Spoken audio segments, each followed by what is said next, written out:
The sun dipped low, casting warm light through Mr. Matei's modest home. He fluffed the cushions on his favorite chair, pausing as a gentle knock sounded at the door. Mr. and Mrs. Kamau stood outside, smiles bright, a basket of ripe mangoes in hand. "Karibuni! Welcome, welcome!" Mr. Matei beamed, ushering them in. The friends exchanged warm greetings, laughter echoing as they settled in.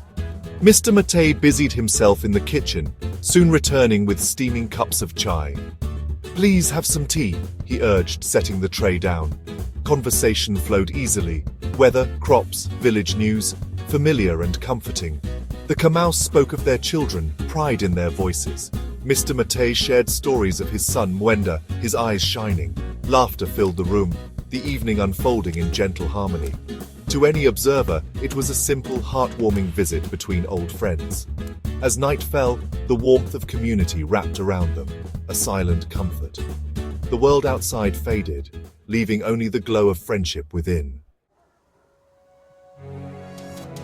As they sipped tea, a subtle tension crept in, felt not spoken. Mr. Kamau's gaze lingered a moment too long. Mrs. Kamau's hands tightened on her cup. Mr. Matei, ever the gracious host, seemed oblivious, refilling cups and steering conversation to the past.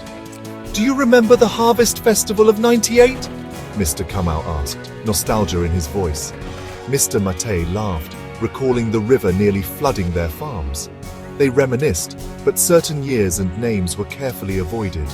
Mrs. Kamau spoke softly. "Life gives us many seasons, Matei. Seasons of planting and seasons of reaping." The words hung heavy, a proverb suddenly weighted with meaning. Mr. Matei nodded, not probing further, letting the silence settle. Soon, the visit ended. The Kamaus rose, thanked him for the tea, and promised to return. Farewells were warm, but something unspoken lingered in the air. Mr. Matei watched them disappear into the night, a sense of peace settling over him. He closed the door, unaware that the seeds of a storm had just been sown. The evening's comfort masked a deeper, silent reckoning. The night pressed in, quiet and watchful. Alone, Mr. Matei gathered the teacups, humming softly. A tickle started in his throat, minor at first. He coughed, dismissing it as dust or strong tea. But the irritation grew, clawing at his chest. A fit seized him, violent and unrelenting. He braced against the sink, gasping for air as panic set in. The room seemed to close in, air thick and suffocating. He stumbled, trying to call for Mwenda, but only a whisper escaped. Vision tunneling, he collapsed to the floor, lungs burning. The warmth of the evening vanished, replaced by terror. In the fog of his mind, he thought of the visit, the smiles, the tea.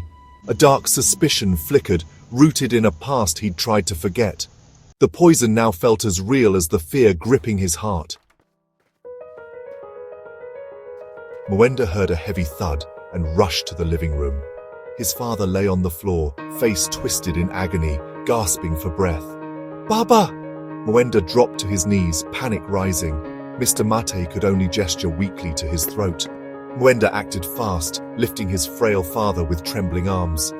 "I'm taking you to the hospital, Baba. Hold on." He half-carried, half-dragged him to their battered pickup, the night air cold and indifferent. The drive was a blur. Mwenda's voice steady, urging his father to keep breathing. Mr. Matei's breaths grew shallow, each gasp a battle. "We're almost there, Baba. The doctors will help." Mwenda's words became a desperate prayer. The stars above offered no comfort, only silent witness. The truck rattled on, hope and fear mingling in the darkness. Every moment was a plea for life. The hospital's sterile light replaced the warmth of home. Doctors worked quickly, oxygen hissing as Mr. Matei's panic faded. As medicine calmed his body, old memories surged. The Kamaus's faces, once friendly, now haunted him with accusation. He remembered a time of drought, a bitter land dispute, and a terrible choice. Years ago, jealousy had driven him to poison a communal stew meant for the Kamaus. But their young son had eaten first, falling ill before anyone understood. The village blamed a curse, never suspecting Mr. Matei. He watched the Kamaus bury their child, guilt settling like a stone in his chest. Decades passed, the secret buried beneath neighborly smiles. Now, lying in the hospital, The weight of his crime pressed down harder than ever. The past, once hidden, returned with a vengeance. His conscience was the true poison, eating away at his soul. The visit had awakened what he'd tried to forget. Guilt, not fate, was his real tormentor. Days later, Mr. Mattei recovered, but his spirit was broken. The doctors called it an allergic reaction, but he knew better. The Kamauses' visit was not revenge, but a silent reminder of his debt.